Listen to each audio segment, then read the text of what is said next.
హల్లెలూయా.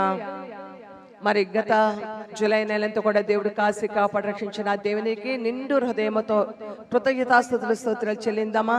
హల్లెలూయా హల్లెలూయా.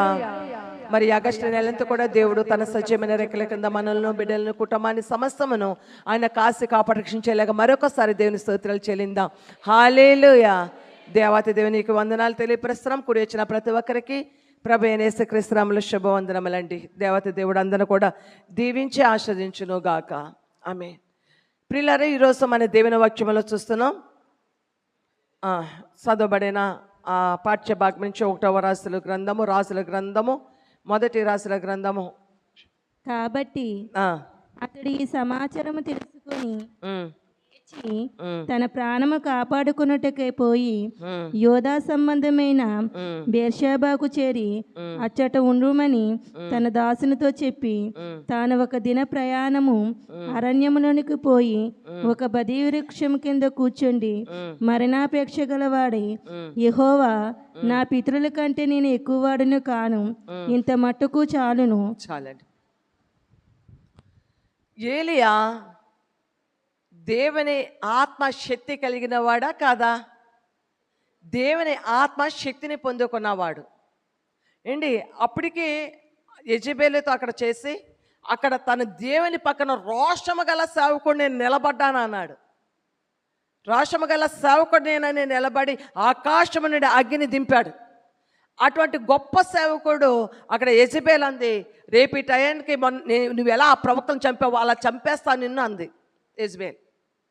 ఈ మాట విని మరణ ఆపేక్ష కలిగిన వాడై బదిరీ వృక్షమే కింద ఉండి, నా పితరుల కంటే నేను గొప్పోడేం కాదు, నాకెందుకు వచ్చిన ఈ బాధ అని, తను ఎందుకు వచ్చిన ఈ బాధ అని, ఇంకా చనిపోతే మెరుగని ప్రార్థన చేసుకొని ఆ బదిరీ వృక్షం కింద పడుకొని నిద్రపోతున్నాడంట. ఏంటి ప్రియులారా, ఎందుకనంటే మనలో ఆత్మ చల్లారిపోవడానికి గల కారణం ఏమిటో తెలుసా? భయాలు, బాధలు, సమస్యలు, కష్టాలే మనలో దేవుని ఆత్మశక్తిని నిరుత్సాహపరిచేది. దేవుని ఆత్మలో మనము ఉజ్జీవముగా లేకపోవడానికి, దేవునిలో ఇంకా శక్తిగా ఉండలేకపోవడానికి, దేవునిలో ఇంకా ఆత్మలో ఆనందించకపోవడానికి గల కారణం ఏమిటంటే బాధలు, సమస్యలు, కష్టాలు. అండి, వీటిని బట్టి మనము దేవునిలో ఆనందించలేకపోతున్నాం. ప్రతి విషయంలో మన సంతోషాన్ని కోల్పోతున్నాం. ఏదో విషయంలో ఏదో ఒక ప్రతీది కూడా ఏదో ఒక బాధ మనకి కళ్ళెదురు కనిపిస్తూ ఉంటుంది, ఏదో ఒక సమస్య కనిపిస్తూ ఉంటుంది. ప్రేమడ బాధలు ఉంటాయి, సమస్యలు ఉంటాయి, కష్టాలు ఉంటాయి. ఎందుకు మన ఆత్మను బలహీనపరచుకోవాలి? ఎందుకు మనం కృంగిపోవాలి? ఎందుకు ఆత్మీయతలో తగ్గిపోవాలి? విశ్వాసమును కోల్పోవాలి? ఎందుకు కోల్పోవాలి? ఇవన్నీ దేవుని వాక్యం మనకు తెలియపరుస్తుంది. భయపడుతున్నాడు. ఆ స్త్రీ శపథం చేసింది, నిన్ను కూడా చంపేస్తానని. మరణాపేక్ష గల వాడు ఏం చేస్తున్నాడంట? పడుకొని నిద్రపోతున్నాడంట. నిద్రపోతున్న వాడి దగ్గరికి దేవుని ఆత్మ, దేవుని దూత వెళ్ళి లెగ్గొడుతుందంట నిద్రపోతున్న ఏలియాని. ఎంతమంది నిద్రపోతున్నారో అంటే ఇక్కడ మేము మెలకుగా లేమేంటి, ఇంటికాడ ఉన్న వాళ్ళు నిద్రపోతున్నారు. ఆన్లైన్ ప్రేయర్కి మేము నిద్రపోకూడదనే వచ్చాము. మరలా ఇంకెంతమంది నిద్రపోతున్నారు అంటే ఎలాగండి? ప్రేమిడా, శారీరకముగా నువ్వు నిద్రపోకుండా దేవుని మందిరంలో ఉన్నావేమో, ఆత్మీయంగా కూడా ఇంకా నువ్వు నిద్రమత్తులో ఉన్నావేమో. ఎందుకు వచ్చిందిలే అంటూ అలా ఉండిపోయావేమో. ఈరోజు దేవుని దూత పరిశుద్ధాత్మ దేవుడు వాక్యము ద్వారా ఆత్మలో బలహీనపడిపోయిన నీవు, ఆత్మలో బలహీనపడిపోయి ఎందుకు వచ్చిందిలే అని, ఎందుకు వచ్చిందని కాళ్ళు చేతులు ముడుచుకొని పడుకున్నా నీవు, దేవుని వాక్యము నిన్ను సంధిస్తుంది. ఆమేన్. దేవుని వాక్యం నిన్ను తడుతుంది. దేవుని వాక్యం నిన్ను తట్టి లేపుతుంది. ప్రియుడా, దేవుని వాక్యం మనల్ని తట్టి లేపుతుంది. ఎందుకో తెలుసా? ఏలియా అలా బలహీనపడిపోయింది నేనేనయ్యా. పొందుకున్న ఆత్మను కూడా బలహీనపడిపోయినది నేనే నాయనా. ఇటు రీతిగా కాదు, ఈ ఆగస్టు నెలలో నేను ఈరోజు మొదలుకొని నీ ఆత్మలో నేను రోజు కూడా దినదినమో ఆత్మలో బలం పొందుకోవాలయ్యా. బాహ్య పురుషుడు బలహీనపడిపోని ఏం కాదు, నా అంతరంగ పురుషుడు దినదినము బలం పొందుకోవాలి. దినదినము అనుదినము. ప్రిబిడా, ఏలియా బలహీన పడిపోయాడు, నీరసించిపోయాడు, నిరుత్సాహపడిపోతున్నాడు, భయపడుతున్నాడు. ఏంటి, పేతురు భయపడ్డాడు, మోషేకి నిరుత్సాహం ఉంది. దేవుడు వీరిని బలపరిచి వాడుకోలేదా? ఈరోజు ఏ విషయంలో నిరుత్సాహపడిపోయావో, ఏ విషయంలో కృంగిపోతున్నావో, చేతకాని వాడివై చేతకానిలాగా మనం పడిపోయి ఉంటున్నావేమో. ఇంకా ఏంటి, నిద్రపోతున్నాడు ఏలియా. ఏ రీతిలో మనం నిద్రపోతున్నాము? ఈరోజు దేవుని ఆత్మ ద్వారా మనతో దేవుడు మాట్లాడుతున్నాడు. ఏమని అంటున్నాడు?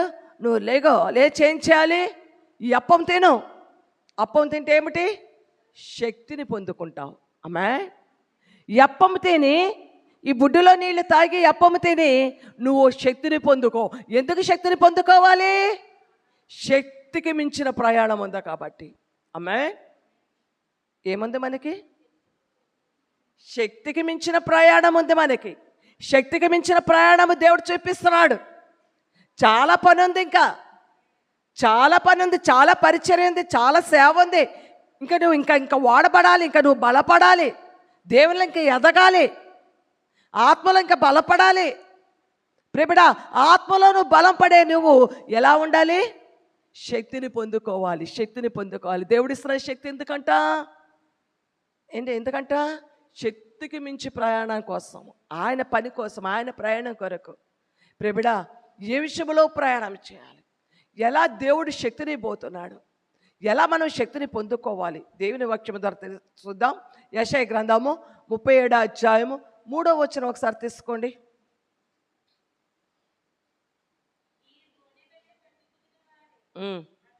వచ్చి అతనితో ఇట్లా నిరి, హిజ్కియా సెలవిచ్చినదేమనగా, ఈ దినము శ్రమయు శిక్షయు దోషణయు గల దినము. పిల్లలు పుట్టవచ్చిరి గాని కనుటకు శక్తి చాలదు. పిల్లలు పుట్టవచ్చిరి కానీ కనుటకు శక్తి చాలదు. శక్తి చాలదు. ఏంటంట? ఏం జరుగుతుందంట? పిల్లలు పుట్టడానికి ఇంకా పుట్టే సమయం వచ్చేసింది. పుట్టే సమయం వచ్చింది కానీ ఏమీ లేదు, కనే శక్తి మాత్రం లేదంట. కనడానికి శక్తి లేదంట. ఏంటి, కనే శక్తి కూడా లేకపోతే ఏమంటారు? పెద్ద ప్రాణానికి అంటారా లేదా? ఏంటి, ఆ తల్లి నొప్పులు తీయలేకపోతుంది. కనే పిల్ల, ఆ తల్లి పెద్ద ప్రాణానికే ముప్పేమో అంటారు. తర్వాత ఆ తల్లి గర్భం ధరించాక సరేనండి, నొప్పులు తీయకపోతే ఆపరేషన్ చేసేస్తామేమో అంటారేమో. ఆపరేషన్ చేయడానికి కూడా కావాల్సిన బ్లడ్ ఉండాలి, బలం ఉండాలి. ఆపరేషన్ చేయడానికి కూడా కావాల్సిన, ఆమెలో బ్లడ్ లేకుండా బలం లేకపోయినా ఆపరేషన్ చేయడానికి కూడా డాక్టర్లు కూడా భయపడతారు. ఏమండి, అంటే పిల్లలు పుట్టే సమయం వచ్చింది కానీ కనుటకు శక్తి లేదు. అనగా పిల్లలు పుట్టే విషయంలో ఏమిటంటే, బాగానే సంబంధం కలిగి ఉన్నావు దేవునితో సంబంధం బాగానే ఉంది. దేవుని వాక్యం వింటున్నావు. అక్షయమైన బీజముతో నువ్వు నింపబడుతున్నావు. క్షయమైన బీజము నుండి కాదు, అక్షయమైన బీజము, దేవుని వాక్యం అనే బీజముతో నింపబడుతున్నావు. ఆ జీవమైన వాక్యం నీలో జీవం పోసుకుంటుంది. నువ్వు బాగానే ఉన్నావు. కానీ ఆత్మలో ఎదుగుతున్న నీవు ఆత్మీయ బిడ్డల కనే శక్తి సరిపోవట్లా. కరెక్టే కదా? ఆత్మీయ పిల్లలకి అనే శక్తి లేదు. నువ్వు దేవునితో బలంగానే ఉంటున్నావు, పాటలు పాడుతున్నావు, ప్రార్థన చేస్తున్నావు, ఆరాధనలు ఉంటున్నావు, పరిచర్లో బాగానే ఉంటున్నావు, సేవకులను వెంబడిస్తున్నావు, సేవకులు చెప్పే విషయంలో వారు ఏం చెప్తున్నారు అది సహాయం చేస్తున్నావు, సహకారులుగా ఉంటున్నావు. ఏమి లేకపోతుంది? ఆత్మీయ పిల్లలకి అనే శక్తి లేదు. ఆత్మీయ శక్తి, ఆత్మ పిల్లలు శక్తి, పిల్లలు పుట్టే సమయం వచ్చింది. పిల్లలు పుట్టే సమయమే కదా? పిల్లలకనే సమయమేనా కదా? ఇది పిల్లలకనే సమయమే. కానీ పిల్లలు పుట్టడానికి శక్తి లేని వారు అయిపోతున్నామంట. ఏంటి, అప్పము తిని ఏమన్నాడు? శక్తిగా మించిన ప్రయాణం చేయి. శక్తిగా మించిన ప్రయాణం. నాకు ఇంత చాలు, నాకు ఈ భక్తి సరిపోతుంది. ఏం భక్తి? ఏ భక్తి? ఎంత ఉంది భక్తి? ఎంతవరకు భక్తి చేస్తున్నాం? ఏది దేవుడు అంటున్నాడు? పరిశుద్ధాత్మ దేవుడు ఏమంటున్నాడు? పుట్టే సమయం వచ్చింది కానీ, సమయం వచ్చే ఉంది కానీ ఇంకేం లేదు, కనే శక్తి మాత్రము లేకపోయింది. ఏంటి? ప్రసవేదన పడింది హన్న, ప్రసవేదన పడింది. ఇశ్రాయేలు వారు నడిపించే గొప్ప సేవకునికి అందండి. ప్రిబిడా, ఈరోజు మనము కూడా మగవారమైనా ఏంటి ముసలవాళ్ళమైనా సరే ఏం కావాలి? పిల్లలు కనే శక్తి, అనగా ఆత్మీయ పిల్లలు కనే శక్తిని మనము పొందుకోవాలి. ఆ శక్తి మనకు ఉందా? శక్తిని కోల్పోతున్నామంటే, ఆత్మలో బలహీన పడిపోతున్నామంటే, మనం ఎందుకు ఇలా బలహీన పడిపోతున్నాం? నాకు ఇంతవరకు సరిపోయింది, ఇది సరిపోతుంది, అయిపోతుంది. తర్వాత ఏలేవలే ఎవరో యెజబెలు భయపెడుతుంది, శాతాను భయపెడుతుంది, భయపెడుతున్న విషయంలో భయపెడుతున్న ముందు చూడండి, చక్కగా బలిపీఠం క్రమం చేశాడు.